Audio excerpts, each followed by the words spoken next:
হে দোস্ত, আসসালামু আলাইকুম। আমার ফেসবুক ইউটিউব ভাইরা, আজকে আসলাম একটা ব্লগ বানানোর জন্য। আর আশা করি ব্লগটা ভালোভাবে দেখবেন, আপনারা সাথে থাকেন। আর আশা করি আপনারা ভালো আছেন, আমিও ভালো আছি।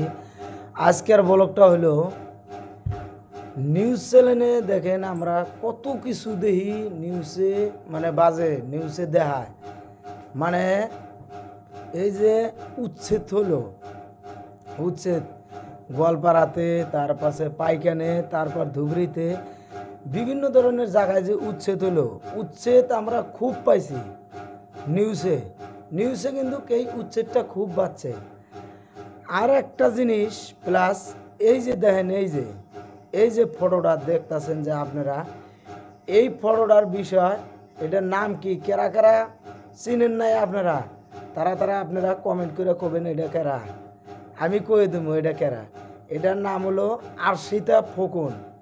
দেন মানে আসামে থেকে, মানে আমেরিকার যায় জনি সিংয়ের হাতে ভিডিও করছে বা সেলফি উঠছে, বহুত ধরনের বহুত কিছু দেওয়া হয়েছে। কিন্তু আসামের একটা সেলিব্রিটি মেয়ে হইয়া, মানে হে আমেরিকার যায়া তাও জনি সিংয়ের হাতে ভিডিও করছে বা ফটো উঠছে। দেখেন এডেনে কিন্তু অনেক কিছু করার তো আঙ্গুরে ভারতের সরকারে হয়তো হিমন্ত বিশ্ব শর্মা ডাঙ্গরিয়া বহুত কিছু করার তো এটা নেয়, কিন্তু এটা করে নাই। কিন্তু এইটা করে নাই, বহুত কিছু বাচ্চা কিন্তু নিউজ চ্যানেলে এটা নিয়ে বহুত দেখাইছে বহুত। তারপরে প্লাস এই যে এখন একটা ফটো দেখাইতেছি, এই যে এই ফটোটা দেখেন, এই ফটোটা, এনার নাম হলো ইলিয়াস হোসেন আনসারি। দেন এই ফটোটায় ইনি আসামের মানুষে, আসামের চ্যাংরা হইয়া লন্ডন যাইয়া ফার্স্ট ব্যারিস্টার পাশ করে আইছে। দেখেন কিন্তু আমার জানা মতে, মানে আমার মতামত হিসেবে, এই বস্তুটা মানে বহুত দিন মানে নিউজ চ্যানেলে বাজার লাগে, মানে নিউজ চ্যানেলে কওয়া লাগে। আসামের একটা চ্যাংরা হইয়া, দেখেন আসামের একটা মানুষ হইয়া আসামে থেকে লন্ডন যাইয়া মানে ব্যারিস্টার পাশ করে আইছে এই প্রথমে। দেখেন কত বড় একটা কাম করছে। আর আপনারা এই ভিডিওটায় এত শেয়ার করবেন, এত পরিমাণে, মানে হাজার হাজার হাজার হাজার শেয়ার করে দেন, জানি একদম পৃথিবীর সব মানুষই দেখতে পারে সরাইয়া জায়গা, এত মতো শেয়ার করে দেন আপনারা। দেন আসামের একটা চ্যাংরা হইয়া আসামে থেকে লন্ডন যাইয়া এইবার প্রথম আসামে থেকে যাইয়া লন্ডন যাইয়া ব্যারিস্টার পাশ করে আইছে। দেখেন এই লোকটা, এই ব্যক্তিজনে পাশ করে আইছে। এই ব্যক্তিজনের নাম হলো ইলিয়াস হোসেন আনসারি। দেখেন এইটা আমার হিসাবে, মানে এটা নিউজ চ্যানেলে বহুত দিন মানে থাকা লাগে। যারা যারা নিউজ করে, হয়তো যারা যারা মিডিয়া সাংবাদিক, তারা তারা এই বস্তুগুলা দেখায়, এই বস্তুগুলা মানে ফেসবুকে ইউটিউবে দেয়।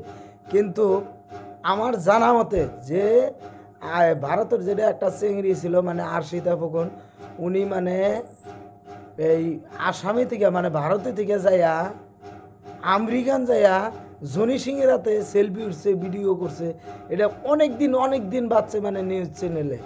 কিন্তু দেখছেও পাবলিকে, খুব দেখছে, খুব শেয়ার করছে, দেখছে, লাইক করছে। কিন্তু এই যে এইবার প্রথম, মানে এই প্রথম যে আসামে থেকে লন্ডন যাইয়া ব্যারিস্টার পাশ করে এলো এই ইলিয়াস হোসেন আনসারি, এই ভিডিওটা আপনারা দেখ কয়জনে শেয়ার করা হারেন, দেখি কত লোকে শেয়ার করা হারেন এই ভিডিওটা, দেখি কয়জনে দেখা হারেন। আপনারা কমেন্ট করে কবেন এই প্রথম আসামে থেকে পাশ করছে। আর আমার মতামত হিসাবে, মানে আমার জানা হিসাবে, এই বস্তুটা নিউজ চ্যানেলে বহুত দিন বাজায় যে জীবনের প্রথম ফার্স্ট আসামে থেকে লন্ডন যাইয়া ব্যারিস্টার পাশ করে আইছে আসামের একটা ছেলে হইয়া। দেখেন তো বেশি কিছু কবার চাই না, ব্লগটা আজকের মতো এনে শেষ করে দিলাম। আপনারা প্লিজ এই ভিডিওটা খুব নিউজ চ্যানেলে দেন, নিউজ লাইভার গো কইতাছি, মিডিয়া গো কইতাছি, আপনারা খুব বাজান এটা। মানে এই প্রথম এই কামটা হয়েছে, আসামে থেকে একটা চ্যাংরা যায় লন্ডন যায় ব্যারিস্টার পাশ করে আছে। দেখেন কত সুন্দর একটা কাম করছে, কত সুন্দর নাম করছে। দেখেন আপনারা এই কামটা প্লিজ আপনারা করেন। আপনাদেরকে অনুরোধ করলাম, দুরা পায়ে ধরে কইলাম, হাতে ধরে কইলাম। আর আপনারা কমেন্ট করে কবেন এই ইলিয়াস হোসেন মানে কীরকম কাম করছে, মানে বাবা মায়ের যেটা করছিল আশা তার চেয়েও বেশি গুরুত্বপূর্ণ একটা আশা করে আইছে, সেই আশা মনের পূর্ণ করে আইছে।